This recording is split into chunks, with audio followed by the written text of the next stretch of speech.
Welcome back. Liquor ban విషయంలో అనేక ప్రభుత్వాలు ఎంతో ఆర్భాటం ప్రదర్శించాయి. తాము నిషేధించి చూపిస్తామని చెప్పి తోకముడిచాయి. అయితే వారికి నిర్ణయం తీసుకునే ధైర్యం లేక చిత్తశుద్ధి లేకనా? అలాంటి అనుభవాలు అలా ఉండగానే లేటెస్ట్గా మధ్యప్రదేశ్ ప్రభుత్వం లిక్కర్ బ్యాన్ ప్రకటిస్తూ నిర్ణయం తీసుకుంది.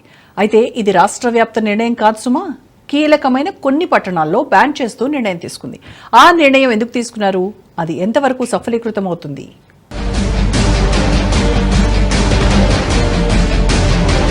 మధ్యప్రదేశ్లో లిక్కర్ బ్యాన్ దశల వారీగా అమలు చేస్తామన్న సీఎం. తొలి విడతగా 17 పుణ్యక్షేత్రాల్లో అమలు.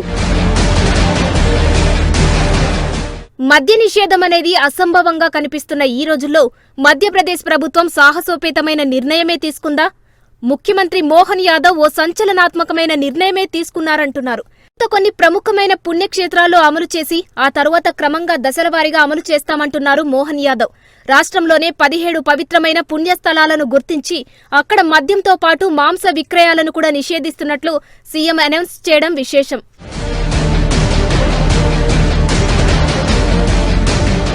ఇక మధ్యప్రదేశ్లో లిక్కర్ బ్యాన్ ఎంత పక్కాగా అమలవుతుందనేది తర్వాత చూద్దాం. ముందుగా లిక్కర్ బ్యాన్ చేయడంలో మోహన్ యాదవ్ ఉద్దేశం మాత్రం స్ఫూర్తిదాయకంగా ఉందన్న వ్యాఖ్యలు వినిపిస్తున్నాయి. సమాజంలో నానాటికి యువతరం ఆల్కహాల్ బారిన పడి జీవితాలను అల్లకల్లోలం చేసుకుంటున్నారని, వారి దుస్థితి వల్ల అనేక కుటుంబాలు వీధిన పడుతున్నాయని మోహన్ యాదవ్ అంటున్నారు. వారిని ఆల్కహాల్ దుష్ప్రభావం బారి నుంచి బయటపడేసేందుకు ఈ నిర్ణయం తీసుకుంటున్నామని చెప్పడం ఆసక్తి రేపుతోంది. అయితే అమలును మాత్రం ఉన్నపళంగా కాక దశల వారీగా పట్టసాలకు ఎక్కిస్తామంటున్నారు. అందులో భాగంగా రాష్ట్రంలో ప్రముఖమైన 17 పుణ్యక్షేత్రాలను ఎంపిక చేశామని చెబుతున్నారు.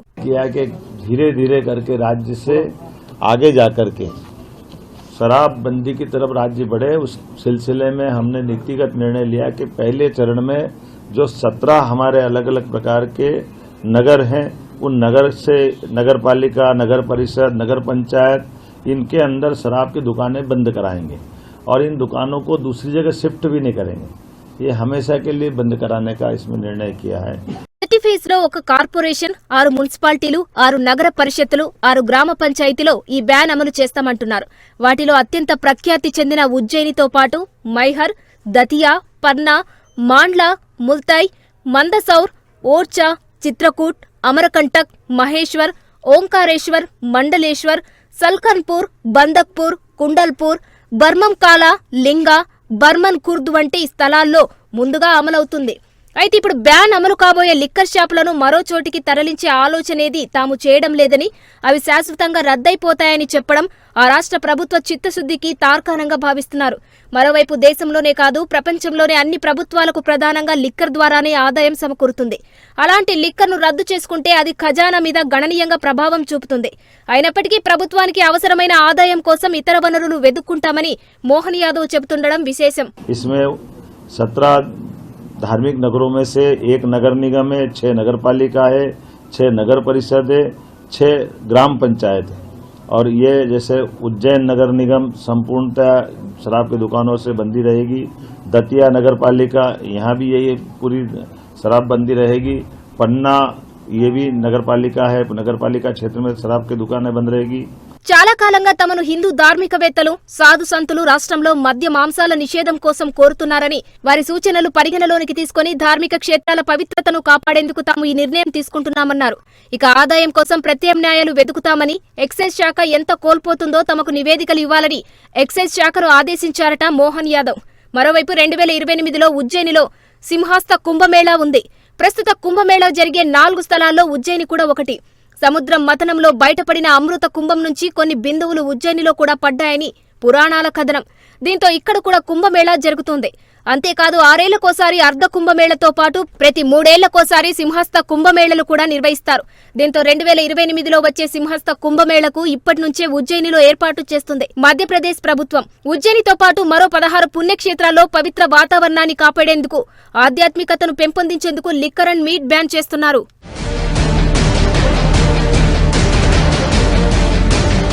నిజానికి మధ్యప్రదేశ్లో లిక్కర్ అండ్ మీట్ బ్యాన్ ను 2024లో ఆగస్టులోనే మోహన్ యాదవ్ అనౌన్స్ చేశారు. ఆ తర్వాత కేబినెట్ కూడా ఆమోదించింది. ఈ నిర్ణయం వల్ల మొత్తం 21 జిల్లాల పరిధిలో ఈ నిర్ణయం అమల్లోకి వస్తుంది.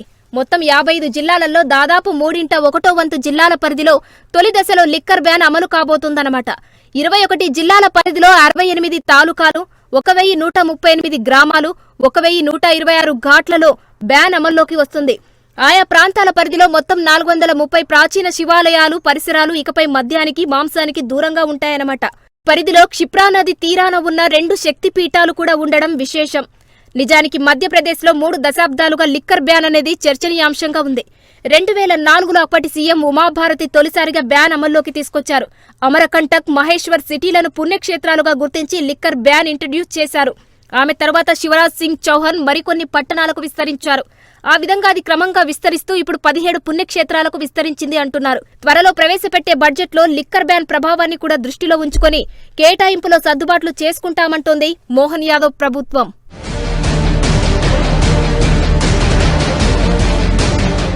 నిజానికి లిక్కర్ను బ్యాన్ చేయడం అనేది ఖజానాతో చెలగాటంగానే రాజకీయ నాయకులు భావిస్తారు. అలాంటి బంగారు బాతుగుడ్డు లాంటి లిక్కర్ను రద్దు చేస్తే దానికి ప్రత్యామ్నాయం ఏంటనేది ఆసక్తి రేపుతున్న అంశం. ఇందుకు ఉదాహరణగా యూపీ సీఎం యోగి ఆదిత్యనాథ్ అమలు చేస్తున్న విధానమే సరైందన్న అభిప్రాయాలు కమలనాథుల్లోనే గాక హిందూ ధార్మికవేత్తల్లోనూ వినిపిస్తున్నాయి.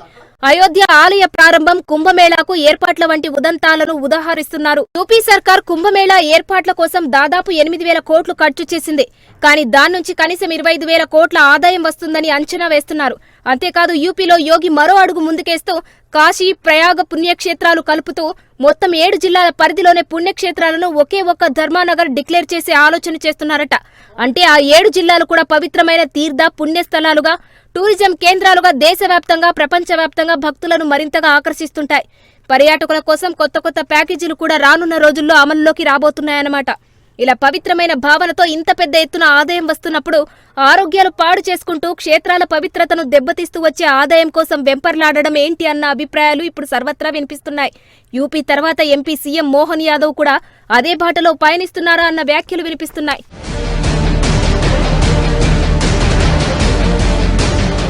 దేశంలో ఇప్పటికే పలు రాష్ట్రాల్లో లిక్కర్ బ్యాన్ అనేది అమల్లోకి వచ్చినా విఫలమైన సందర్భాల్లో అనేకం ఉన్నాయి. ఉమ్మడి ఏపీలో లిక్కర్ బ్యాన్ కోసం ఉద్యమాలు జరిగినా అది 3 నాళ్ల ముచ్చటగానే తయారైంది. అసలు లిక్కర్ బ్యాన్ దిశగా ఏ ప్రభుత్వం కూడా చర్యలు తీసుకోలేదు.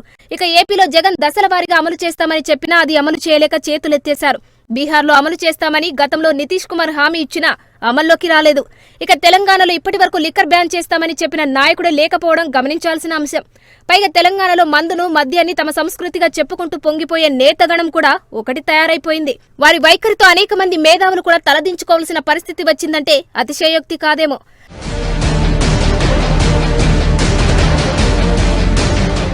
మొత్తానికి మద్యం, మాంసం బ్యాన్ చేస్తూ మోహన్ యాదవ్ అమలు చేయబోతున్న నిర్ణయం ఇతర రాష్ట్రాలకు ఎంతవరకు స్ఫూర్తిగా నిలుస్తుంది, అక్కడి మేధావులు ఎంతవరకు ఇలాంటి నిర్ణయాలను నమూనాగా తీసుకుంటారనేది చర్చనీయాంశంగా మారింది.